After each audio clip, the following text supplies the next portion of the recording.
where the community is connected. 980 AM WDDO. The views expressed on this program are not necessarily the views of the Glory 980 AM, the Glory Media Group, LLC, WDDO AM, its staff, management, or advertisers, but are the views and opinions of the participants of the broadcast.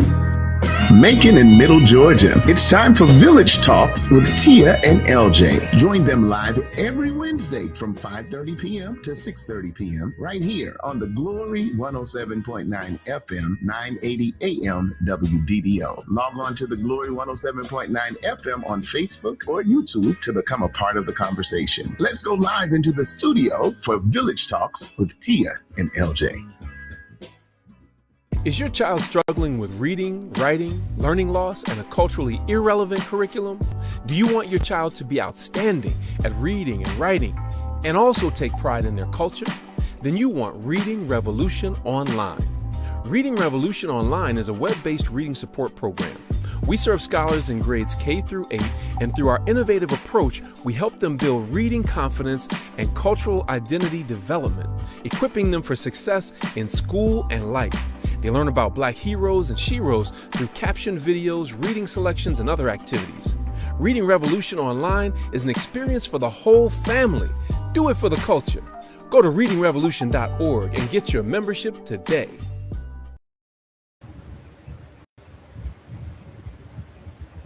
Good evening, Village family. Welcome to Village Talks, the freshest radio show in Godcast, bringing you conversation centered on community and culture from the 478 and beyond. I am your host, Tia, and I am your guest host, Kia Booth. Yes, and so thank y'all so much for joining us this evening. LJ is sitting with the baby, dealing with some allergies. So y'all wish him the best. You know, this season is coming. The weather is changing. So, you know, things is getting a little shaky for some folks. I know allergies and sinuses are, you know, getting the best of some of us. So right. The weather don't make it no better. It's not making it better. So definitely y'all, thank you so much for tuning in, whether you are live with us on Facebook Live, if you are joining us on YouTube, or if you are with us on WDDO 107.9 or 980 AM. We appreciate you joining us. A couple other places you can watch us stream is on Twitter, aka X, or you can join us on the Glory app, which is www.wddo.live. So make sure you find one of the multiple ways to check us out, and we appreciate y'all for joining us this evening. Definitely. And before we get started, we want to give a thanks to our sponsors. Yes. We have Assembly Brothers. Yes, Big Sherm. Thank you so much. Our big brother Sherman. We also have Hammersham Records. Yes, Miss Pat. Yes, Miss Hammersham been doing it for a long time. We have the Great Homeland Village, our brother Abijah. Hey, Abijah. And we have Ed Foster for District 5 Commission. Yes, so thank you so much to all our sponsors. If you want to be a sponsor, make sure you send a message to us on our Village Talks page. You can send a DM and we will answer and respond to that accordingly. Wade Horton is in the chat saying good evening, everyone. Good evening, Wade. Thank you so much for joining. We appreciate you always. Yes. Hey, Mr. Wade. Yes, and y'all check in with us because it's going to be kind of free flowing. We don't have a special guest. So if you have any thoughts, any questions, any comments, feel free to give us a call in at 478-250-1444 or join us in the comments on YouTube or Facebook. They will show up in the chat and we will definitely make sure we engage with you all. So thank you so much for that.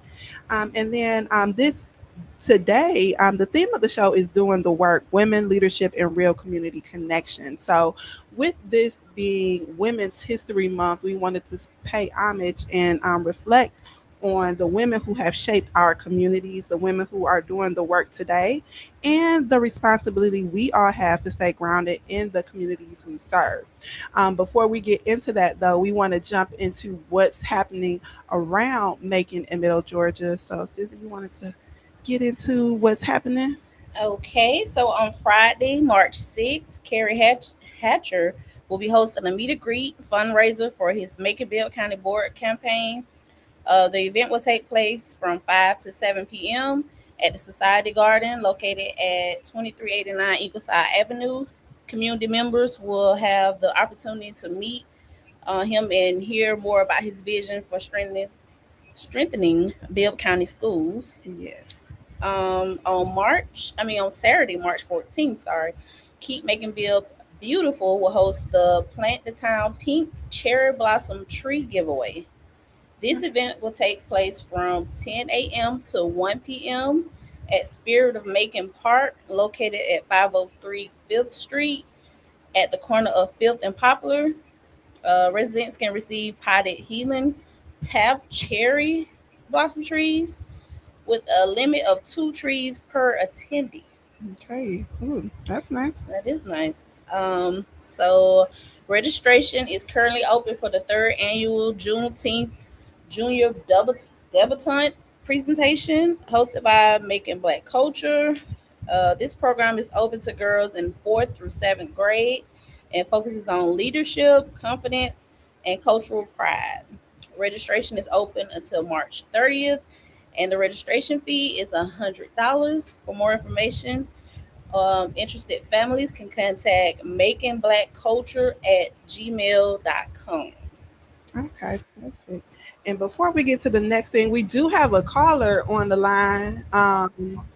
We can bring the caller on. Hello, caller. Yes, good afternoon. Jack Ellis here. How are you? Hey, Mayor Hey, Ellis. Mayor How are Ellis. you doing? I'm fine, thanks. Thanks for taking the call. No problem. What's going on, Mayor Ellis? How can we help you? Thank you so much for giving us a call in. Well, I want to talk about, of course, what's happening this weekend on Saturday.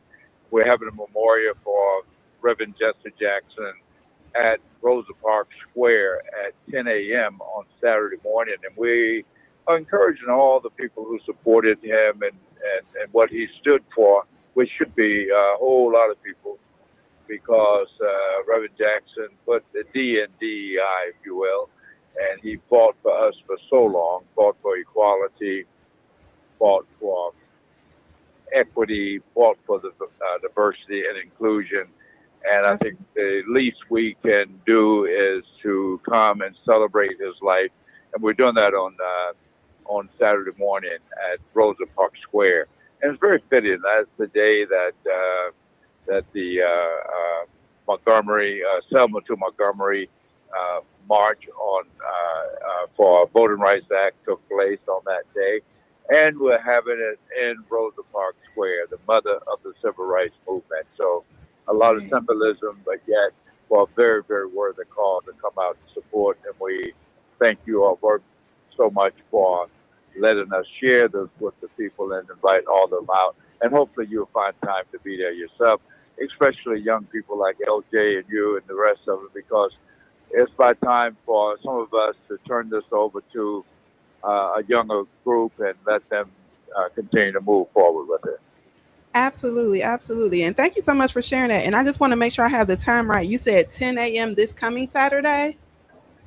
Yes, 10 a.m. this coming Saturday at Rosa Parks Square. Probably last an hour and a half, memorial services for Reverend Jackson. And we, in addition to having a memorial service, we're also going to pray for healing of our city. I know that you all have been in the streets trying to raise the consciousness of people to stop the violence and stop the nonsense. So we're going to have healing for our community as well, in addition to memorializing Reverend Jackson. We must talk about what we're going to do in his stead. What do we do moving forward? How do we continue to fight for equity, inclusion, but yet how do we get rid of the violence in our community? Because after all, Dr. King, Jesse, and all the rest of them are all about nonviolence. So we've got to figure out a way to end the violence in our town.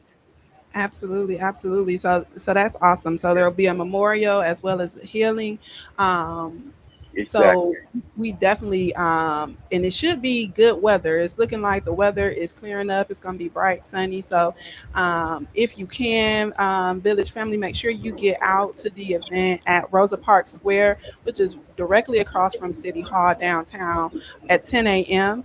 And we will definitely, hopefully, we shouldn't have any issues with getting there. LJ dealing with allergies, but hopefully you might have to mask up or something. But we definitely want to make sure we pay homage and tribute to our ancestors who are no longer with us, especially after so much that they have done from civil rights movement to voting rights and things like that. So we want to make sure that we stay involved, boots on the ground, and getting our community involved with everything that's happening. So thank you so much, Mayor Ellis. We Absolutely. appreciate you for calling Well, in. well, thank you, and we must pay the respect where respect is due, even though the Congress would not allow the United States and the Capitol. But we have to make sure that the United States and our heart and our town that we give him his proper due. So that's why we're doing this on Saturday morning. Thank you so much. Thank you so much. We appreciate you. Enjoy the rest of your evening. Thanks for giving Yes. us a call in. Okay, thank you all. Keep up the good work. Thank you. Bye. All right. Thank you so much. And we appreciate Mayor Ellis. I tried to get that information in the chat as well, but you all heard Mayor Ellis Saturday at the Rosa Park Square at 10 a.m. There will be a memorial service to honor Reverend Jesse Jackson, as well as a healing, I'm assuming visual or prayer, something to that effect, to acknowledge the violence that we've been seeing in our city. So definitely, if you are able to get out for that. Absolutely. And, kind of going off of what Mayor Ellis spoke on of these leaders paving the way for us to be able to do the things that we can do today. I want to talk about early voting that started February 23rd. Yes. It runs through March 13th. Yes. And it's very important that you get out and vote, exercise your right to vote. There will also be Saturday voting on March 7th from 9 a.m. to 5 p.m. The locations include Macon-Bill County Board of Election Office, which is located at 3661 Eisenhower Parkway, and the Therion Ushery Park Recreation Center, located at 815 North Macon Park Drive. And remember, election day is Tuesday, March 17th, when polls will be open from 7 a.m. to 7 p.m. Absolutely. District 5, we encourage you to plan to get out and vote. If you are unsure of your district, visit the My Voter page at mvp.sos.ga.gov. Absolutely, yes. And from my understanding, based on some information I received from Patrick Davis, as of Monday, we have had early voting for about 2 weeks now, and we are at 92 votes. So early voting has only seen 92 votes. I believe there are approximately about 15,000 registered voters in District 5.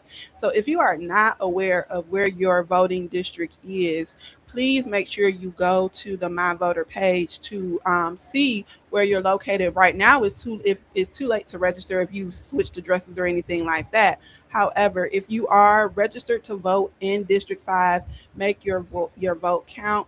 Come up with a plan, carpool. I know Bishop and Apostle were speaking about coming up with plans, and Commissioner Bryant were trying to figure out plans to get some buses and things like that out. There should be more information on that, but definitely make sure you use your votes. Your voice, use your vote, because it is so imperative that we get out for this District 5 election, so that way we can start taking back some of the responsibility and accountability for our communities and what's happening in them. So with all of that, we appreciate y'all. We wanna say we're gonna move right in to the chat. Since you wanted to read some of the Yes, chat. so we have, I don't know if we skipped LJ the first time, but he said, "Great evening, Queens." Yeah. Jeanette Goff says Yes, Miss Goff. hello. Hey, Miss Goff. Thank you so much for joining us. We have George Thomas Jr. says, "Good evening, everyone." Yes. Hey, We have George. Boat Hatcher Hey, says, Carrie. "Hey." We say, "Hey back." LK Smith says, "Watching, not on the road, this Wednesday. Awesome. Thank you so much for everyone who has joined us in the chat. Thank you so much for letting us know that y'all are here with us. And with that, we want to get into the accountability check question. Feel free to call in or leave a comment, but we really definitely want to engage. How important is it for leaders and advocates to be genuinely connected to the communities they serve? And what does real community engagement look like to you? So again, the accountability check question, which has been placed in the chat, that accountability check question is: how important is it for leaders and advocates to be genuinely connected to the communities they serve? And what does real community engagement look like to you? Again, if you want to join in on the conversation, you can give us a call at 478-250-1444, or you can join us in the comments on Facebook or on YouTube. And so with the question, I wanted to see, sis, did you want to start us off? Did you have any thoughts, or what were your reflections on the accountability check question? Well, I don't have a, well, I do. So I would just weigh in by saying that I think it is very important for leaders to be connected to the communities, because how else would you know what that community need if you're not connected to the community? I think a lot of times we as advocates or leaders kind of speak for the community and think of what we think the community needs without actually asking them. So I think developing that developing that connection It's hard, with right? Developing that connection with the community will help you be a better leader or a better advocate. Absolutely. So, yeah. Absolutely. I agree. And then just to add on to that, like you said, sometimes because we are serving our community, whether you're an advocate, whether you've been elected, whether you've been appointed, whether you are, grassroots living in the community, regardless of what you're doing, you still have to see what the needs of the people are. You need to understand how you can actively engage with them. So what does active engagement look like? It looks like, coming into the community, whether you're hosting an event or not. It means, knocking on doors or greeting people, speaking to your neighbors, understanding, what their concerns and what their issues are. It means when you do have the opportunity to use your voice in the room that your other neighbors are not able to get in, you speak up for the people who are unable to speak up for themselves because their voice is not able to be in those same rooms. It's, doing the work, not looking for, accolades or for people to applaud you or, photo ops because it looks like this is going to look good on paper because people see me out here. The real work happens when your heart is the first thing that is at its core. Your heart is what matters, how you want to treat people because you care about these people. You empathize, you sympathize, you are a part of or experiencing the same thing that they're experiencing. So for me, it means, to be genuinely connected means that you really have interpersonal relationships with the people in the community that you're serving. It's not transactional. It's not a this for that. It's not a, I live here, so that means that I'm connected. It's genuine, true, real relationships, and you making sure that you are doing what you can in the capacity that you have to make sure that the people needs are being met. Absolutely. And not cut you off, but we have a phone caller actually. Okay. So let's call Hey, her. caller. Hey, what's going on? How y'all doing? Hello there. Well, hello. That voice sounds familiar. Right? We have one on the line. The love of your life. Better be the only caller to say that. Oh, Lordy. Village family, we love you all. So you call and say that. I love you. How y'all doing? Thank you so much for joining us. What are your thoughts on the accountability check question, or did you just have something in general that you wanted to say? Yeah, I just want to say something. As you know, in this stress, my allergies are a little bad or whatever, so bear with me a little bit. But I had this is one of the time in because I think one of y'all said something about coming to the studio, but no, I can't do that.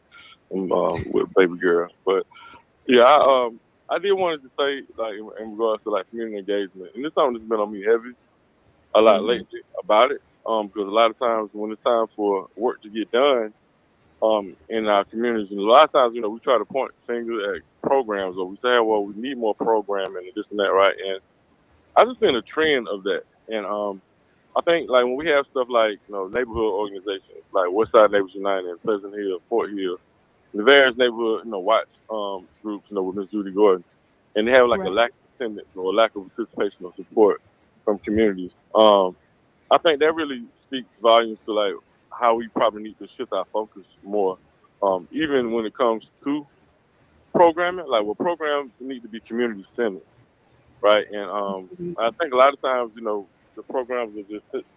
I think that their focus, the intentionality is off a lot of times, or there's just so much emphasis from us a lot of times on placing so much emphasis on programming, and it gets us away from true community engagement, right? So that's what I like to say. I think that we need to start becoming more community centered in regards to our efforts to engage community, even in regards to programming, because I think that Absolutely. that's like a trend, even nationwide.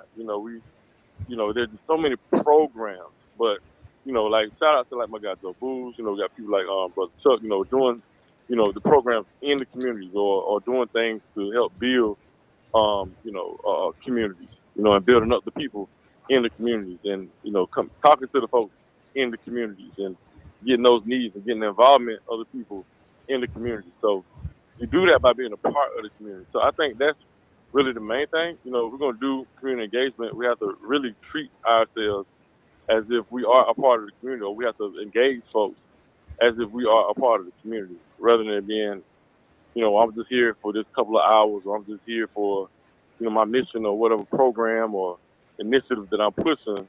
But, I'm really getting engaged for real in the community, because the end goal is to build up the community, not just get some points for my program or whatever it is that I'm bringing to the table.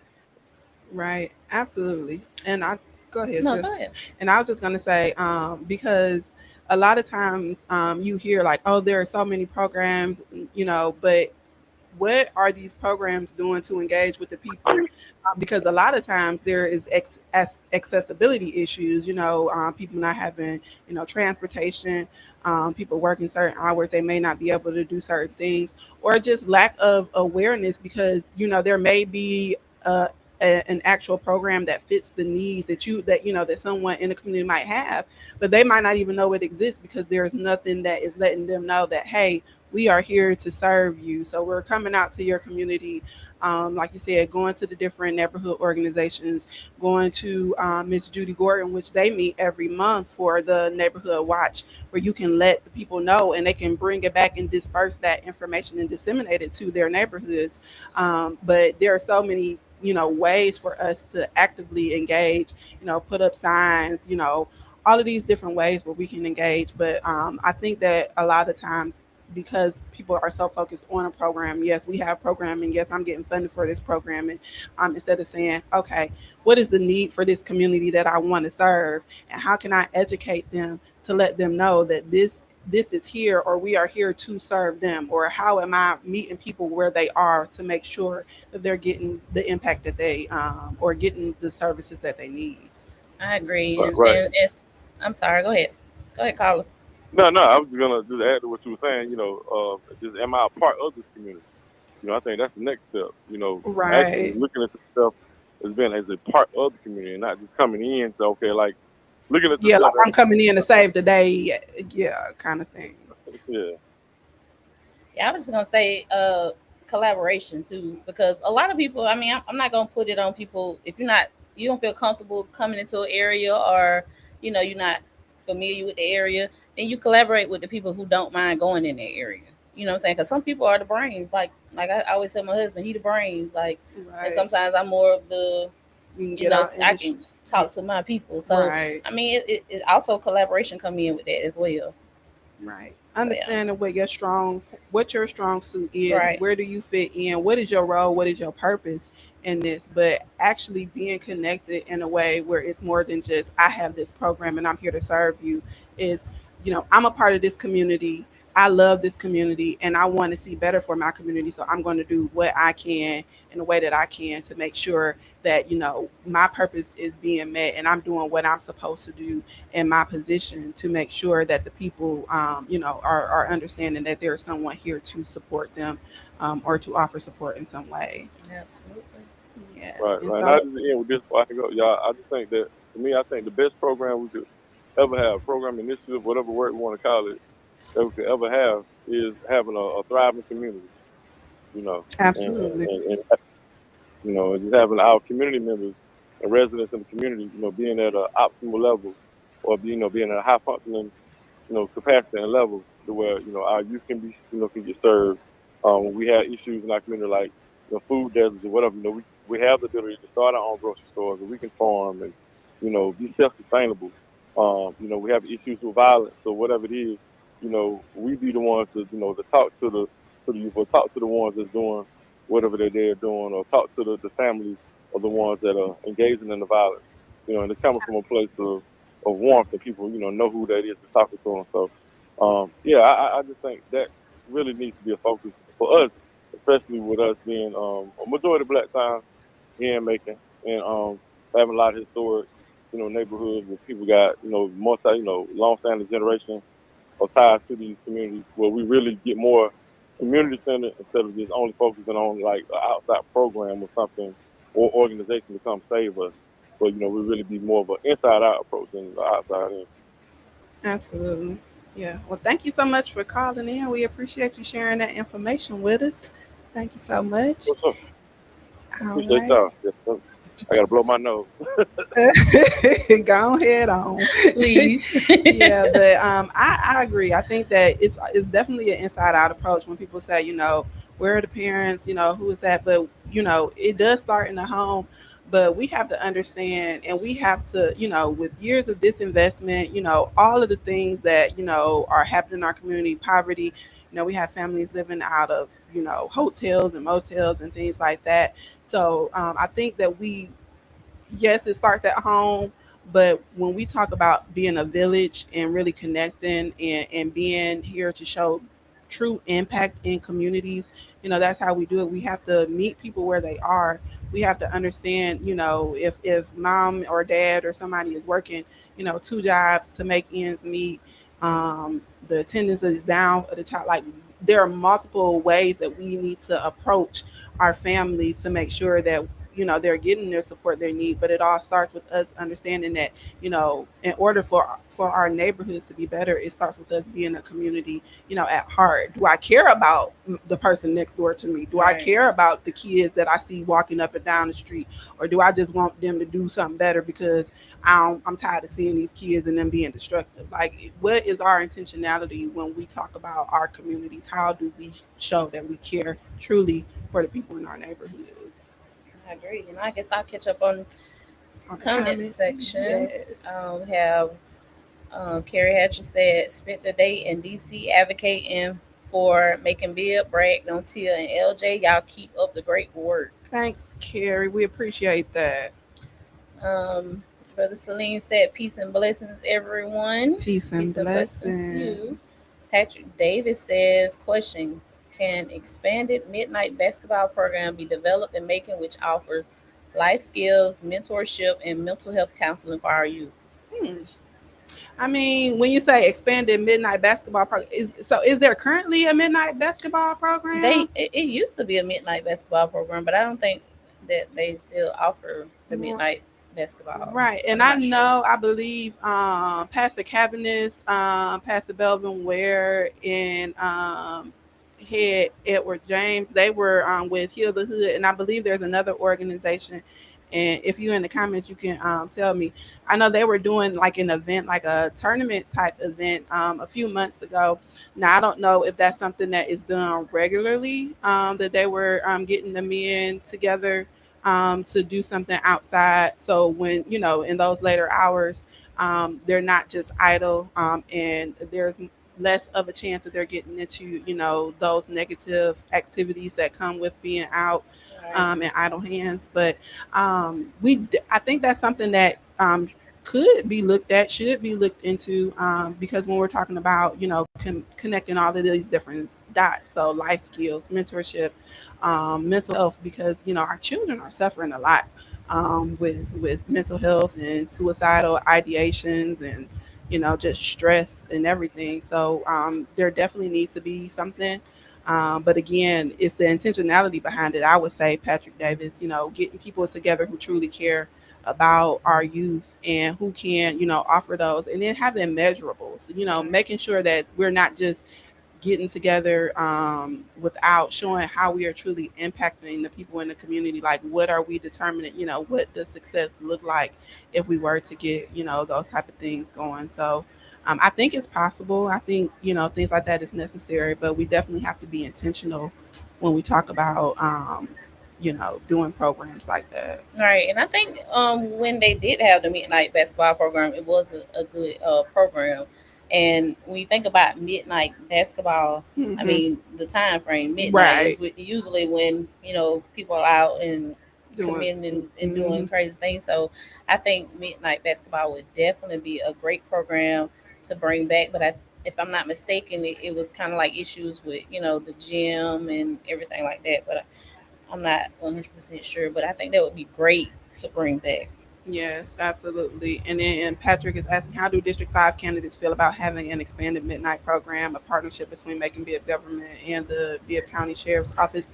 I believe the Bibb County Sheriff's Office is bringing back something, the props program.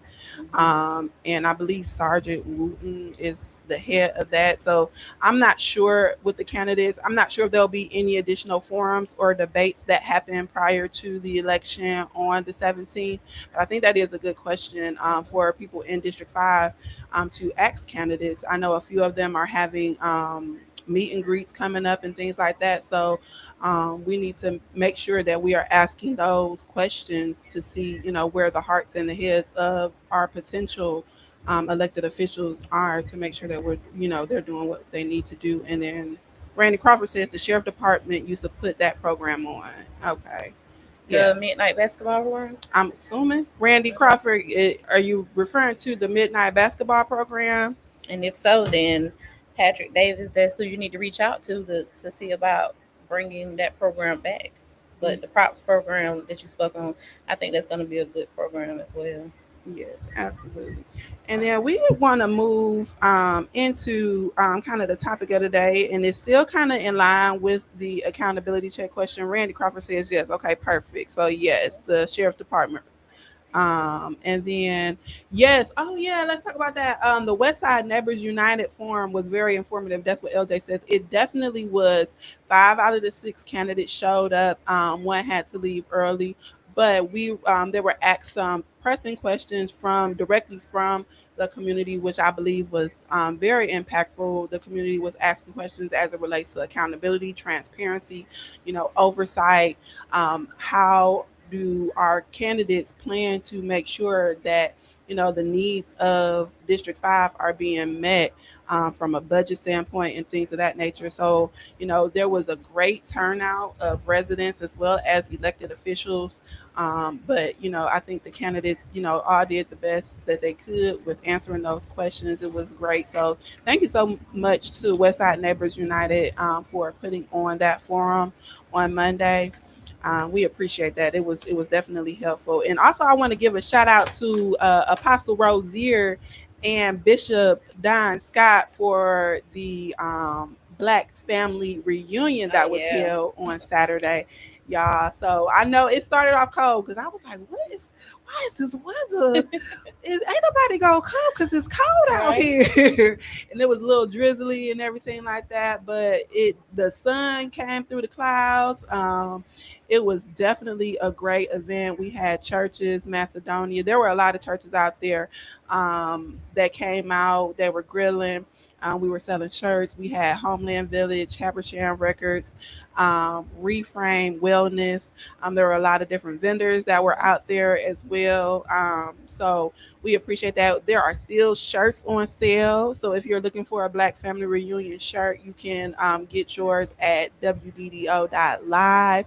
Yes. They're $20 small through XL, and then 2 and 3X are 25. So make sure if you are still looking for that, y'all can get those. But big shout out to Apostle and Bishop, and also the LJ, who Yeah. And represent Georgia. If yes, Yeah. absolutely represent Georgia for sponsoring those T-shirts. Miss Kimberlyn Carter, she is always, even when she is far away doing her thing, here, there, and all over the states. She is definitely a making girl, and she loves us, and she supports, she supports Yes. us. So we appreciate Miss Kimberlyn Carter and represent Georgia. Georgia. Yeah, that was a very great event. It felt like a black family reunion. For We didn't get to real. play spades. I was a little sad about that, but it's Yeah. okay next time. I think that alone should be something that's not just done once a year, because Absolutely. I think having events like that would kind of get the community back to Back being together. together. Yeah. Yeah, absolutely. Engaging with people who you might not necessarily engage with on a regular Right. basis. It's definitely something to look forward to. I do believe we have plans of making that, doing things like that throughout the year, so that way there is more engagement amongst community members. And then Mr. Donald Druitt says, "Great info, keeping hope alive." Absolutely, absolutely, we are. And then we're going to get into some of the main segment, doing the work, leadership, connection, and accountability. So we really want to pay homage. Like I said, this is Women's History Month. We just got finished with Black History Month. Although we are celebrating Black History all year long, it's something that is so embedded in who we are and what we do and how we move forward as a people. But this conversation is going to just talk about some of our women leaders and responsibility of those who are doing the work today. So for me, I want to say, like, people like my mom. I had people, in my neighborhood, women who took charge and made sure that we did things like uni league football, that we were cheerleaders, that we got to school if nobody was in school. Where are you at? Checked in with our parents. We had safe havens where my house was like the house for everybody in the community. If you needed somewhere to get away and escape, my mom made sure that people, we were fed and things like that. So when we talk about people being leaders and not necessarily having those, quote unquote titles, but we know that, a nation is only as good as the women. And when we see where we are as a nation today, we definitely want to make sure that we are looking at, what has happened, what has happened in our communities that has led to, the kind of deterioration, the disenfranchisement, the disinvestment. What are we doing as a community to make sure that, we see what has happened. We know the women that we have had who have been leaders. How do we get back to that space? I think the caller should call back in and speak on culture. Oh, Because yes. I think at the end of the day, I think it kind of goes back to culture. And I know our brother always speak about culture.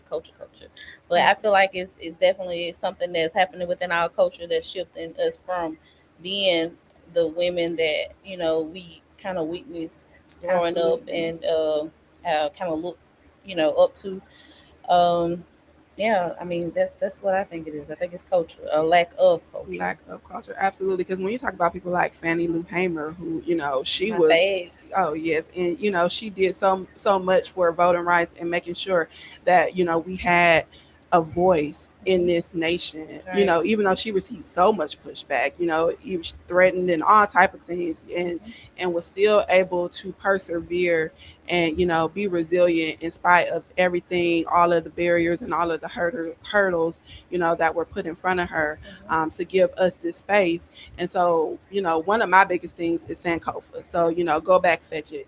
Take the wisdom of the past, take the lessons that were learned in the past, and bring them to the present, to the forefront, so that way our children can have better future, so we can learn from our mistakes, so we're not trying to reinvent a wheel that already exists, where we can actually take that, make a plan. But absolutely, culture is important. So when we lose ourselves as a culture, when we allow people, or proximity to whiteness, or proximity to, fame, proximity, to wealth, and all of these different things, to be our driving force, it definitely creates spaces where we lose that village, we lose that that big mama feeling. We Yeah. we lose those people who truly were like the pillars of our communities, and we get to where we are now.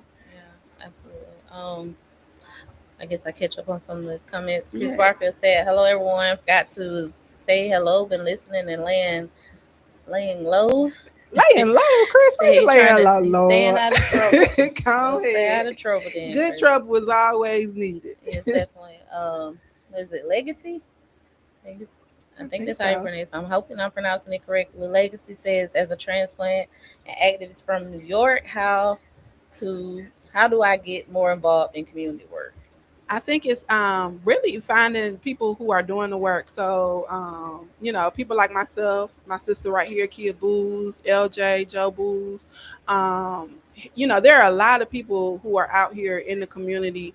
So I think if you know what you're looking to do, like what's your niche, is there a specific, demographic or population that you want to serve? And if so, get in contact with people who are, doing that work, get involved. And then also, where are you located? Which community are you in? Do you see a need in that community? And definitely check with people like Miss Judy Gordon. Is there a neighborhood association? Is there a neighborhood watch? Is there something already happening in a community that you can join and be a part of and add to? Because there are a lot of grassroots organizations already doing the work. And again, that collaboration and making sure that it's not something that's already happening, that you can actually if there is already something that happened, that you can be a part of that movement and move forward with that. um, and then I'll go to, you want to read Deidre Taylor. Oh, yeah. Oh, Deidre said that it moves from community care to individualism is not good for us. That is absolutely true. And I think too, what doesn't get discussed a lot is this: we are in a patriarchal society. And so when we see things, and that's one of the things that kind of formulates when we talk about capitalism and all of these things, that's one of the things that derives from capitalism, that derives from patriarchy, is that individualistic, I need to get it, is it's competition instead of collaboration.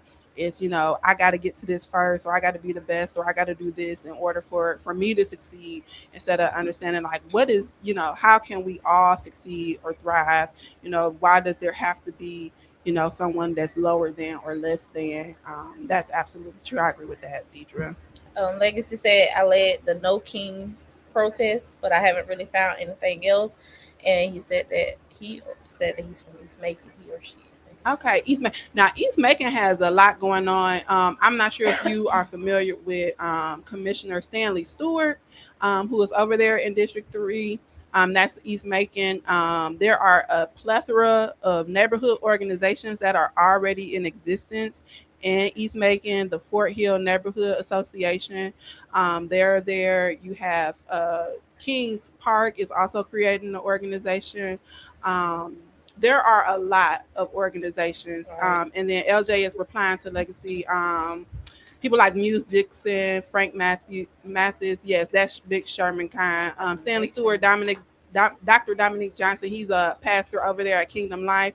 So yeah, there are a lot of people already boots on the ground in East Macon for you to get involved with them. Absolutely. And I'm sorry, Legacy. She. Yes, Legacy. Oh, that's beautiful. Like Yes, it. definitely beautiful. And then LJ also says for you to inbox Village Talks, and we'd love to help you. Absolutely. Yeah, everybody say East Macon is its own city, so you will find a lot to do over across that water, East Macon, Georgia. Absolutely. And if you are focused on those kids, Raider Nation is alive and well all through East Macon. So whether it is, Northeast High School, Appleton Middle School, or one of the elementaries, Burn, MLK, or Burdell Hunt. There are a lot of options for folks to get involved there. Yeah, definitely. Yes. Okay, and then so we can kind of move on to the difference between visibility and service, and we kind of touched on that, like being seen as opposed to actually doing the work, boots on the ground, getting connected with the community. I think i think that there is a balance to that. You want people to know that you are there.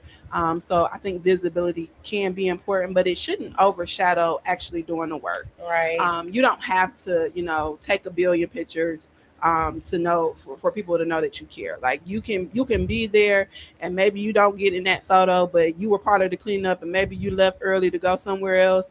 But they took a picture afterwards. You weren't in the picture, but you did the work. And so I think stuff like that, we have to. There should be a balance. Like we have to make sure that we are, our intentionality is there, and that we are really truly focusing on serving our communities.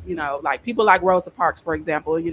Even though she was kind of that forefront, that center, where we talk about the Montgomery bus boycott, there were women before her who did the same exact thing, who refused to give up their seat on the bus. So it wasn't just a one-time thing. Right. That might have been what sparked the movement, publicly. But there were women, there were people all over who were, doing that, and taking a stand and standing up for what they believe was right, which was, equality, equity, that Mayor Ellis was talking about, that Right. diversity, equity, and inclusion, making sure that people are heard. So, you don't necessarily have to be the one to look like you sparked the movement to be a part of the movement.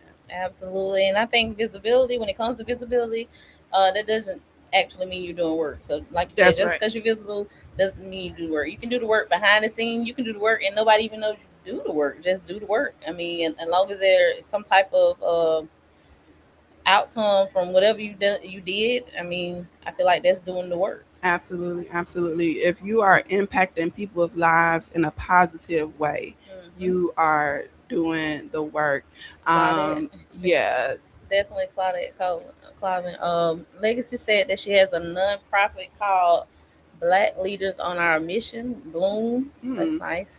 I can't wait to work with you all. I also worked at Sub at Appleton for 3 years. Okay, well you plugged in already. Yeah, you got it going on. You definitely. And that sounds great. Black Leaders on Our Mission. Yeah, we definitely love to connect with you and see, what the mission and the vision is behind your organization, and see, what we can do, to help move that forward. Yeah. What if there's not anything that's currently being done in the same way that you're doing with your organization? But that's absolutely what we need. We need more women, specifically, but just Black folks in general. But we need to be more focused on what we're doing, how we are leading with culture in our communities. What are we passing down? What are our intentions with the people who we are in service to? Because we all are in service to each other. Right. Just because it's quote unquote one side of town that looks a certain way, things spread like a virus. Like it is you can't section yourself off because this is what was for you. Because people are going to move, people are going to spread, people are going to keep trying to run from something until it's staring them square in the face. And so until we start actually leading with empathy and understanding, like, how can we connect with our people, and then also having allies. And I was listening to something and people were talking about allies, but true allyship. Not just someone who says, I care about your community, but people who are leading with actions. How are you showing that you are truly for the people, especially with Macon being a majority Black town? Like, what are you doing to show us that you care? Because with the violence, we hear, you get on one of those WMAZ or something, the comment section shows a very divided community. I could say. And so we definitely have to make sure that when people are saying I'm an ally to you, that they are showing that, not just saying it, because it's so important for us to understand, like I said, that people, like Legacy said, people migrate, people are going to move. And even when we talk about like homelessness, and that's not a black or white thing, that's just a class thing. If you move people from one area, they're going to spread and go to somewhere else, and then before you know it, they might be in your backyard. You might see a tent city somewhere close by you. And so we have to make sure that we are giving people ways to make uh, livable wages, ways where they can get out of these negative cycles. Right. Okay. Again, it's still not too late to call in. Yes, absolutely. Number. 478-250-1444. We've been doing some great conversation in the chat, but if you want to call in, share your thoughts, we have about 10 minutes left. Give us a call in 478-250-1444, and that's if you want to talk about the accountability check question, some of what we've been discussing today, or if you just have some other thoughts. We definitely want to hear from you, because it starts and ends with us. Right. When LJ was speaking about our community and us doing inside out instead of outside in, that's with everything. We have to truly lead by example. We have to be the change we want to see. That might sound what is the word? It might sound, I forgot it. It escaped me, y'all. But we have to do that. We have to do our part. We have to be involved. We have to make sure, even if it's just you, feeding a neighbor, feeding some of the kids on your street. If it's just you going to the park because you see those kids out there, giving them some water bottles, giving them some encouraging words, going out there shooting around with them for a little bit, letting them know that they are seen, that they are, cared for, instead of what they over there doing. Let me make sure that they ain't trying to do nothing, break in. We have to look at our kids with through better lenses. I would say we definitely have to make sure that we are out here trying to protect them, as opposed to chastising or making them feel like they don't care. Start with the kids in your community before you move on to the next community. I feel like absolutely. It sounds like we have another phone caller. We have Legacy. She called in. Hi, Legacy. Hi, Legacy. How you doing? Hi. I just wanted to call in and tell y'all look so beautiful, Black women, during Black Women's History Month, because that's what we call it, because it's Black Women's History all year long. Yes, thank you so much. We appreciate that. I'm just new, trying to find my footing, where things are. I actually follow LJ. That's how I ended up seeing the session about this tonight. I'm actually at work. Shh, don't tell nobody. But I ended up seeing you guys, and I was like, let me tune in to see what's going on, because I come from 13 years of advocacy. So coming down here and having a different setting and a different surrounding, and kind of being in the Nextdoor app, and how it's kind of like black and white, and where's the gray area is what I'm trying to kind of find. I have ran into some advocates, but I always feel like all skin folk ain't kinfolk, and some of the people that I ran into is not genuine about community. It's only for saving face. So I'm trying to get into the genuineness of what community looks like in being outside, because when I did the No King protest and I was outside, and to see the various faces that are outside, but it's when they go home, what are they doing? You know what I mean? So Absolutely. Well, we definitely would love to connect with you. Yeah, like LJ said, you can reach out to us on your inbox. But did you want to share with us, with the community, what your nonprofit, what the mission or the goal is, and hopefully maybe you can get some kind of movement with that, with Black leaders on our mission. So Bloom is a mobile community service operation. So we go out, we provide clothes, food, resources that's provided within the local community. I have a RV that I'm getting fixed up, where I can be able to provide showers and hair care services. So I drove that all the way from New York. So far, we've been able to service over 8,000 people Oh, that's uh, awesome. from New York, New Jersey, Pennsylvania, and we did an event in Vegas. Um, and it's like a free market, so we hang the clothes on clothing racks so that because we understand that just because you're outside don't mean that you shouldn't still have a great experience. We Right. don't take pictures of people above the shoulder. It's usually below or like the food and the presentation, grant purposes, whatever. But it started out because I worked at one of the biggest nonprofits in New York City, and COVID helped me understand that the institution that I was working for, I was doing more harm than help Mm, under the guise of nonprofit. So right. I figured why not do it on my own. So the first time I did it, we fed 200 people, and then I just kept doing it. And as I kept doing it, more community service members and things like that. But I'm also one of the biggest advocates in New York City too, so that might help. I've been on billboards, newspapers, magazines, the cover of whatever you can think of on our subway systems and all of that stuff. I've led over 100 protests in New York, so I just want to get back into that and out of making food service. Gotcha. That's awesome. I want to say thank you so much. I mean, um, thank you for coming down here. I'm a transplant as well. You know, there's a lot of people who born and raised here.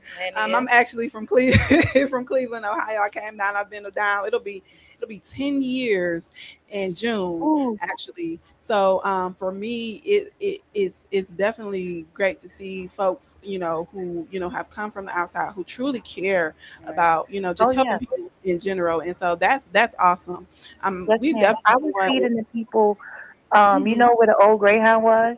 When I first came Yeah. down here, I was feeding and clothing the people at the old Greyhound. I knew about the fire before it actually happened because I was Oh, going down there every other day to feed the people. And then on Sundays, I would go down by Central City Park before they herded them off and was mhm. feeding the people down there too. Yeah. Yeah, that's awesome. So yeah, we would definitely love to connect with you and Don't see, worry, I'm going to reach out to LJ, Village Talk, the people yeah, that I just screenshotted that I was told to reach out to. So don't right. worry, y'all going to see more of me. All right. Well, thank you so much for what you're doing Thank you. already, and we look forward to working with you. But with the name like Legacy, I think your parents knew, what you what you had in store for the people. So thank you so much, Miss Legacy, for joining, Thank you. for calling, And listen, and it's legacy with two E's and not a Y because I don't question life. I just move with it. Okay. And on that's that right. note, I hope y'all have a wonderful day. And I'm going You to reach out knew. to you, okay? Thank you so much, Legacy. We appreciate you. Thank you so Legacy. much. Two Yes. E's. Because that's awesome. That is dope. And y'all, and that's what we need. So when we're talking about, who, what the work looks like, that's what it looks like, is genuine care Right. for the people. And that is amazing to see. And so we are kind of rounding out. We have about 2 minutes left. So sis, I wanted to see if you had any final thoughts on everything or anything. Well, I know you spoke on Fannie Lou, but who else is? What's another black woman that you kind of look up to that you feel have done a lot for us um, as black women? Someone who I would say that I And look. then I'll give you mine. But I think you probably know who I love. But You go gonna ahead. say Asada? I love Asada. I want to be a Asada. Right. For me, there are so many women who I feel like in different ways have impacted. I think Asada is definitely one of those women. Women like Angela Davis, Septima Clark. Mm, I want to say, even learning about Ruth Hartley Mosley yes, and all of the work she did for women's health, and making sure that there was a space left for women here in our community together, and that is and so move. awesome. Yeah, so for me, I there are a lot of women, and even I take from for a long time my older sister was my mentor. So there are a lot of women who I feel like have just shown me a a great number of things, and I appreciate them and all of the bits and pieces that I've been able to take from them. Right. Yeah. Well, I can't say much. You already said right. I love me some Asada Shakur. I feel like she did everything a Black woman's supposed to do. Yes, so yes. I definitely strive to be like her one day. Yes, and so thank you so much. We appreciate y'all for joining us for Village Talks. We will be back with y'all next Wednesday.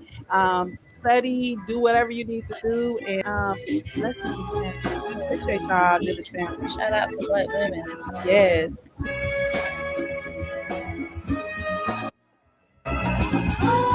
You've been listening to Village Talks with Tia and LJ. Join them live every Wednesday from 5:30 p.m. to 6:30 p.m. right here on the Glory 107.9 FM, 980 AM, WDDO. The views expressed on this program are not necessarily the views of the Glory 980 AM, the Glory Media Group, LLC, WDDO AM, its staff, management, or advertisers, but are the views and opinions of the participants